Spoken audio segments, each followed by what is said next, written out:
Hello everyone, and welcome to the channel where we bring you the most incredible stories of real-life icons. Stories that not only entertain you, but also help you learn English in a natural and powerful way. Today, I am going to tell you about a boy who grew up in a tough neighborhood in Los Angeles. A boy who saw things no child should see. A boy who was told by agents and casting directors that he was not good enough, that his name was too ethnic, that he would never make it in Hollywood. But that boy had a fire inside him. A fierce, burning desire to act, to become one of the greats. And he never, ever gave up. That boy would go on to star in the most famous film of all time. He would work with the greatest directors. He would be nominated for an Academy Award 6 times before finally winning. And he would use his fame not just for himself, but to try to save the entire planet. His name is Leonardo DiCaprio. How did a poor kid from the streets of Hollywood, a place full of broken dreams, rise to become one of the most respected actors and activists in the world? How did he fight against the label of a pretty boy and prove that he was a serious artist? This is a story of passion, of resilience, and of a deep love for our world. And as always, this story is a wonderful way to improve your English. You will learn vocabulary about film, acting, and the environment. You will hear a journey filled with drama, both on and off the screen. So, get comfortable, and let's begin from the very start. Leonardo Wilhelm DiCaprio was born on November 11, 1974, in Los Angeles, California. His mother, Ermeline, was a legal secretary born in Germany. His father, George DiCaprio, was an underground comic book writer and distributor. Their marriage did not last, and they divorced when Leonardo was just a baby. He was an only child, and he was raised mostly by his mother. They lived in a series of rough neighborhoods in East Hollywood. Money was always very, very tight. The young Leonardo saw a side of Los Angeles that tourists never see. He witnessed drug use and violence on the streets. He saw poverty and desperation. He once said, "I grew up very poor, and I got to see the other side of the spectrum." This early exposure to the darker realities of life gave him a depth and a sensitivity that would later pour into his characters. He was not a pampered Hollywood child. He was a survivor. His mother Ermeline recognized his energy and talent very early. He loved to imitate people, to make up characters, to perform. He would do little skits for his family. When he was just 5 years old, he was taken to an audition for a children's television show. But his experience was harsh. The casting director told him to stop jumping around and to calm down. Little Leonardo looked at the man, refused to perform, and his mother had to drag him out. It was his first taste of the rejection that would fill his early career. But the dream did not die. By the age of 10, Leonardo was determined to become an actor. He told his mother, "I want to be an actor. Please take me to auditions." His mother believed in him. She drove him to casting after casting in their old, beat-up car. They did not have an agent at first. Leonardo would go to open calls with hundreds of other kids. And the answer was almost always no.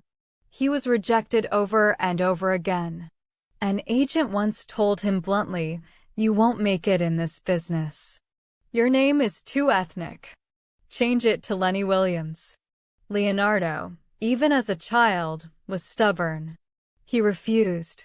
He said, "No, I'm proud of my name. I'm Leonardo DiCaprio." That refusal to become someone else was the first sign of his artistic integrity. He did small things at first. Commercials for bubble gum and cereal. Educational films. A tiny role in a TV show. But the big break seemed far away. He watched other kids get the roles he wanted. He felt the sting of disappointment constantly. but his mother kept supporting him. His father, though living separately, would often take him to the library and to museums, surrounding him with art and culture. George DiCaprio introduced his son to the strange and wonderful world of surrealist painters like Hieronymus Bosch. Young Leonardo was fascinated by the bizarre, detailed images. This would later influence his taste for dark, complex material. When Leonardo was a teenager, he began to land more serious parts. In 1990, he got a role on the TV series Parenthood, based on the hit movie. He played a troubled kid. This was followed by a darker role in the horror comedy series Critters 3. But film was calling him. In 1992, at the age of 17, Leonardo auditioned for a movie called This Boy's Life. The film was to star Robert De Niro, one of the greatest actors in the history of cinema, as a cruel stepfather. The young Leo was reading for the role of the stepson, Tobias Wolff. The audition room was terrifying. It was just Leonardo and De Niro. They had to read an explosive scene together. Leonardo did not back down. He yelled, he fought. He matched De Niro's intensity beat for beat. When it was over, De Niro turned to the director and said, "That kid is really good." Leonardo got the part. This Boy's Life was a critical success, and Leonardo's performance was singled out for praise. He held his own against one of the greatest actors alive. The kid who was told to change his name was now acting opposite Robert De Niro. But the next role would truly shock the world. In 1993, Leonardo starred in a small film called What's Eating Gilbert Grape. He played Arnie Grape, a young boy with a developmental disability. It was a role that required extreme vulnerability, physical transformation, and a complete lack of ego. Leonardo was 19 years old. To prepare, he spent time watching and studying the movements and behaviors of disabled children. He wanted to be authentic, not a caricature. The performance was astonishing. When the film came out, many audience members did not realize that Arnie was played by an actor without a disability. They thought the filmmakers had found a real person. Leonardo had completely disappeared into the character. He received his first Academy Award nomination for Best Supporting Actor. He was only 19. Standing on that Oscar stage, even as a nominee, felt like a dream. The world had just witnessed the arrival of a major new talent. But after Gilbert Grape, Leonardo faced a challenge. He was a critically acclaimed actor, but he was also a very handsome young man. Hollywood wanted to turn him into a teen heartthrob. He played romantic leads in films like The Quick and the Dead and Romeo and Juliet. Baz Luhrmann's modern, flashy version of Romeo and Juliet was a massive global hit.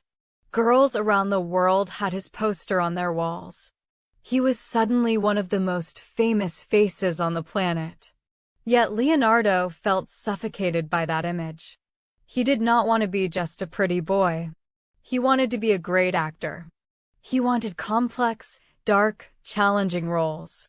The fame was overwhelming. Paparazzi followed him everywhere. He later said, "I felt like a piece of meat. I couldn't go anywhere without being mobbed." He made a conscious decision to protect his craft and his privacy. And then came the wave that changed everything. In 1997, Leonardo starred in a film that was expected to be a disaster. The production had gone massively over budget. The director, James Cameron, was known to be a tyrant. The film was a historical epic about a ship sinking, a 3-hour romance set on the Titanic. Leonardo had almost turned down the role. He was interested in darker parts, not a classic romantic hero. But he met with James Cameron, and he was impressed by the vision. He took the role of Jack Dawson, a poor artist who wins a ticket onto the doomed ship. Titanic was released in December 1997, and the world went completely crazy. It became the highest-grossing film of all time, a record it held for over a decade. Leonardo and his co-star Kate Winslet became the most famous actors on Earth. The image of Jack and Rose at the bow of the ship, arms outstretched, became one of the most iconic images in film history. But Leonardo struggled with the immense fame. He did not go to the Oscars that year, even though Titanic was nominated for 14 Academy Awards and won 11. He was not nominated himself, and many felt he should have been. He wanted to be seen as a serious actor, not just the guy who made teenage girls scream. After Titanic, Leonardo made a series of very careful, very smart choices. He took roles that challenged his heartthrob image. He played the spoiled king in The Man in the Iron Mask. He played an adventurous backpacker in the excellent thriller, The Beach. But the true artistic rebirth came when he started a long and legendary collaboration with one of the greatest film directors of all time, Martin Scorsese. In 2002, Leonardo starred in Scorsese's epic, Gangs of New York, playing a young man seeking revenge in 1860s New York. He acted opposite Daniel Day-Lewis, considered by many to be the finest actor alive. Once again, Leonardo proved he could stand with the giants. His partnership with Scorsese would prove to be one of the most fruitful director-actor pairings in cinema history. He transformed himself completely for Scorsese's The Aviator in 2004, playing the eccentric billionaire Howard Hughes. The role required Leonardo to portray Hughes from a dashing young film director to a man crippled by obsessive-compulsive disorder, locked in a screening room, urinating in bottles. It was a fearless performance. He won a Golden Globe and received his second Oscar nomination. He continued to push himself to the limits. In 2006, he starred in The Departed, Scorsese's gritty Boston crime thriller. He played a cop undercover in the mob, his nerves always on edge, always moments away from being exposed. His performance was a masterclass in tension. Then, in Blood Diamond, he played a smuggler in war-torn Sierra Leone, completely disappearing into the accent and the physicality of the role. Incredibly, he was nominated for an Academy Award for Blood Diamond in the same year that he could have been nominated for The Departed. He was now a multiple Oscar nominee, but the golden statue still eluded him.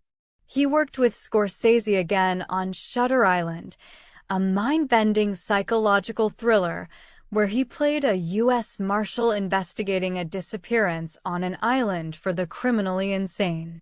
It was a dark, twisting film that allowed Leonardo to explore deep paranoia and grief.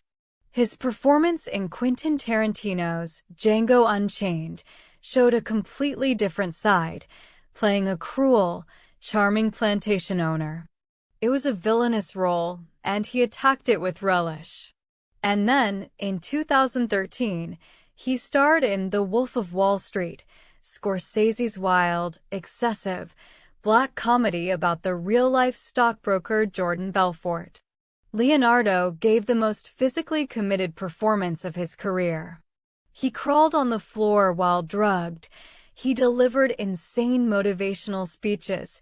He danced, he screamed, and he made a 3-hour epic feel like a roller coaster. He won the Golden Globe for Best Actor in a Comedy. It was an astonishing, larger-than-life performance. He was nominated for an Oscar again. But again, he did not win. The internet was filled with jokes and memes about Leo being forever a bridesmaid, never a bride. But Leonardo was not chasing awards. He was chasing the work. And his most physically grueling role was yet to come. In 2015, He starred in Alejandro González Iñárritu's The Revenant. The film was shot in the frozen wilderness, using only natural light. It was an ordeal. Leonardo played Hugh Glass, a frontiersman who is mauled by a bear and left for dead by his companions. He then crawls across a frozen landscape to seek revenge. The stories of the shoot became legendary. Leonardo ate a raw bison liver, even though he is a vegetarian in real life, because it was what the character would do. He slept in animal carcasses. He was submerged in freezing rivers. The conditions were brutal, but he never complained. The performance was primal, raw, and almost entirely without dialogue. He used his eyes, his breath, and his broken body to tell the story. When awards season came, the question was no longer, will Leo win, but what will he say? On the night of the Oscars, the world watched. The presenter opened the envelope and finally said, "The Oscar goes to Leonardo DiCaprio." The room exploded. His Titanic co-star Kate Winslet had tears in her eyes. Leonardo walked onto the stage, calm and gracious. He did not rush. He used his speech not to celebrate himself, but to speak about the climate crisis. He said, "Climate change is real. It is happening right now. It is the most urgent threat facing our entire species." Even in his moment of ultimate personal triumph, he was thinking about the planet. That speech was not a one-time thing. Leonardo's passion for the environment is as deep as his passion for acting. Ever since he was a young man, he had been educated by scientists and friends about the destruction of the planet. He was not just a celebrity putting his name on a cause. He studied the issues deeply. In 1998, the year after Titanic, he established the Leonardo DiCaprio Foundation. It has become one of the most significant environmental organizations in the world, funding projects that protect endangered species, protect oceans, and fight climate change. He has given speeches at the United Nations. He has addressed world leaders with a stern, serious voice, demanding they act on climate.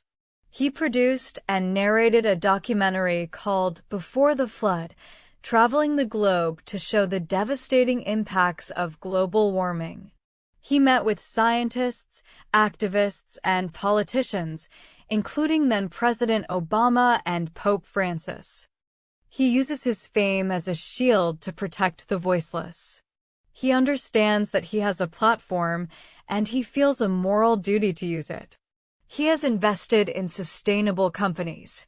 He has helped create huge protected reserves in the ocean. His foundation has awarded over $100 million in grants.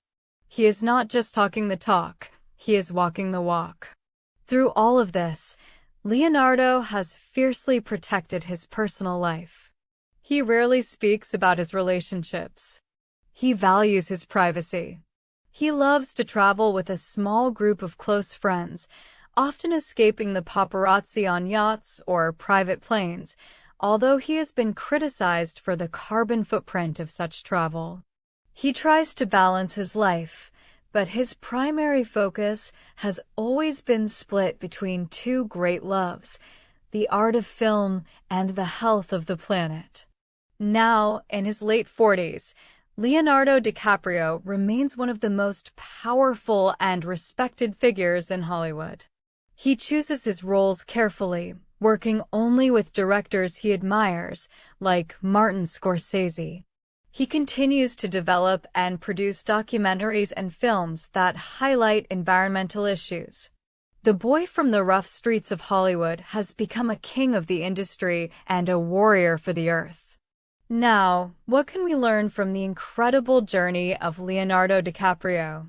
First, never let rejection define your worth. Leonardo was told to change his name. He was rejected hundreds of times. He watched other actors land roles he wanted. But he never internalized the rejection. He believed in his own ability and kept working.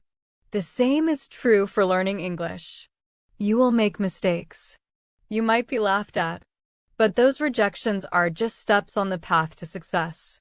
Second, choose substance over image. When Leonardo became a teen idol, he could have taken easy, romantic roles for the rest of his life and made millions. Instead, he chose to work with Martin Scorsese to play complex, often unlikable characters.